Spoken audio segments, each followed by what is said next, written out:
Hey y'all, welcome back. I kind of came up with an idea over the last couple weeks, actually last month. I was going to record this video last month, but my computer needed to be reformatted because it's been being a butt. So I reset everything, finally got all the settings where I want them, and so I decided to put out the video now when I could actually properly edit it. But like, every so often I'll just be sitting there thinking and I'll like have an epiphany. As odd as that sounds, like, just y'all know how that goes. You're sitting there thinking, just seemingly out of nowhere you come up with this solution that makes so much sense, and then you're like, why the hell didn't I think of this before? And I don't know, I just decided to start writing down some of those, and maybe I'd share them with y'all, and we'll see where it takes us, and maybe I'll do that at the end of every month.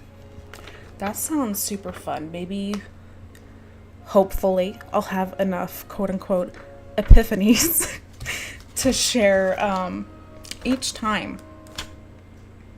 But before I want to hop into this video and the couple topics that I've been thinking about, I want to mention an artist that I was recently talking to. Well, not recently, it was a while back, but this is really awesome artist. We were talking about art and exposure and getting your art out there and noticed.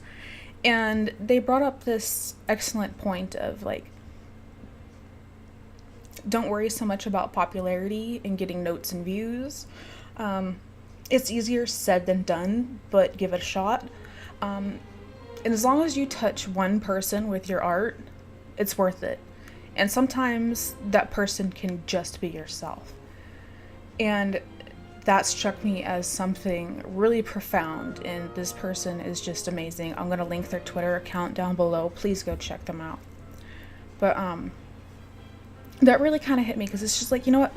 So many times we put out art for others and then we forget to do things for ourselves.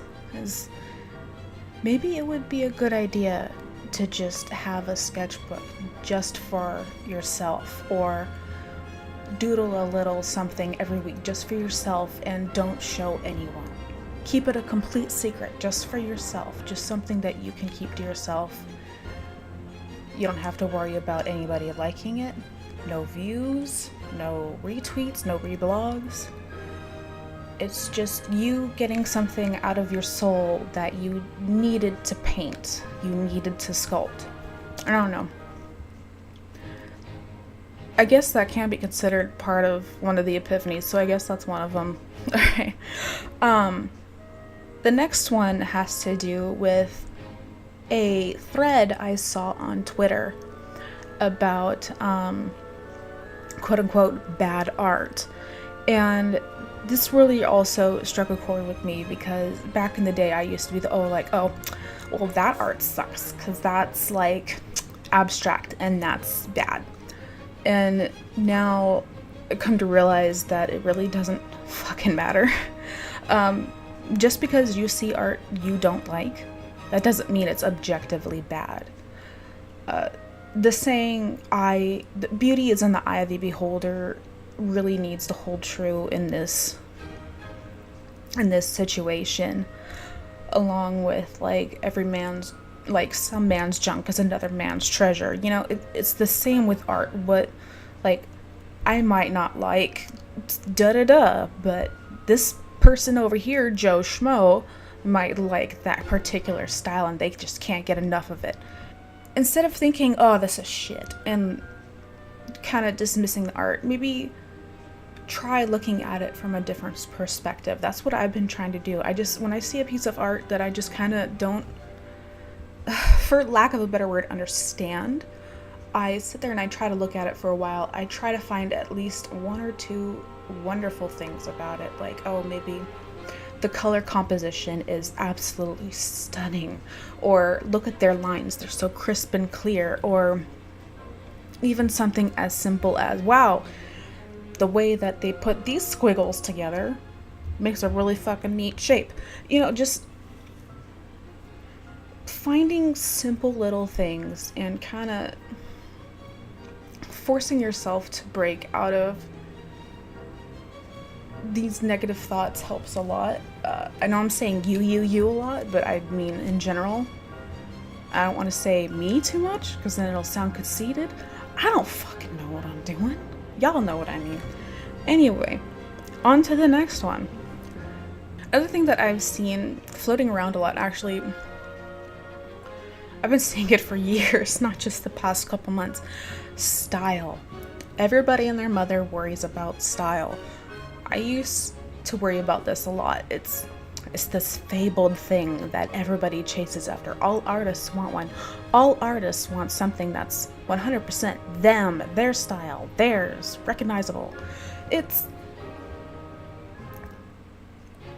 not something that is actively worked on. Okay, it's hard to explain. Style usually comes along naturally. It comes along with what kind of art you ingest, what kind of studies you do, how you execute those studies, and simple little flares that you've picked up over time. If you start drawing today, you aren't gonna notice a style in like a week because it takes a long time to develop, and even if you have been drawing for a long time, it's so gradual in its development that you probably won't even see the quote-unquote style, but others do. Like, there are some artists that I follow. They're not big artists and they're not small artists, but I can recognize their art just at a fucking glance because their style is just so them, because they do their studies, they do their work, they add their own little personal thing here and there, and it really stands out instead of just trying to mimic other style. Like, you can draw inspiration from another artist, but don't flat out fucking take their style, because not only does that, how do I word this? It cheapens their voice and it cheapens your voice. Find your own voice, develop it. You can add little bits here and there and use them as inspiration. Otherwise, it's just flat out fucking plagiarism. I've been guilty of this in the past, and it's a hard habit to break, chasing after the coveted style.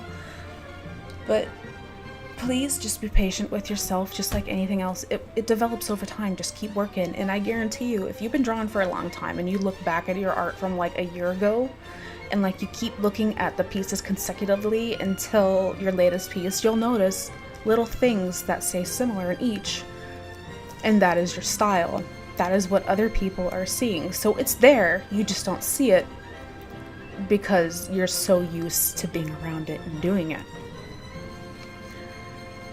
And it's a touchy subject because, yeah, like, changing style can be done. You can do that. Like, you might get sick of the way you're drawing. Like, I used to paint super blended pieces, and that's not for me. I prefer the messy, painterly bits now, you know? And that's okay, changing it up, but I still kind of, like, draw eyes the same way and stuff like that, but just, you know, just little flourishes and touches that make it mine, but it's not... Jeez Louise, how do you word this? It's just such a difficult subject. You know what, actually, since I'm floundering on this so much, I may not have had as much an epiphany as I thought I did.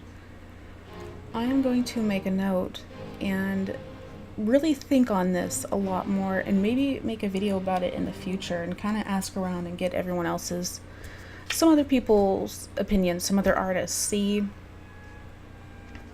what they think and what they feel, and maybe get something cohesive and bring in more viewpoints than just my own. So that's the end of this first reflections video. It makes no fucking sense, but you know what? Thoughts rarely ever do make sense. I'm gonna bounce though. I feel like painting a mermaid. That actually sounds like a lot of fun. So I will talk I will talk to y'all later. Bye.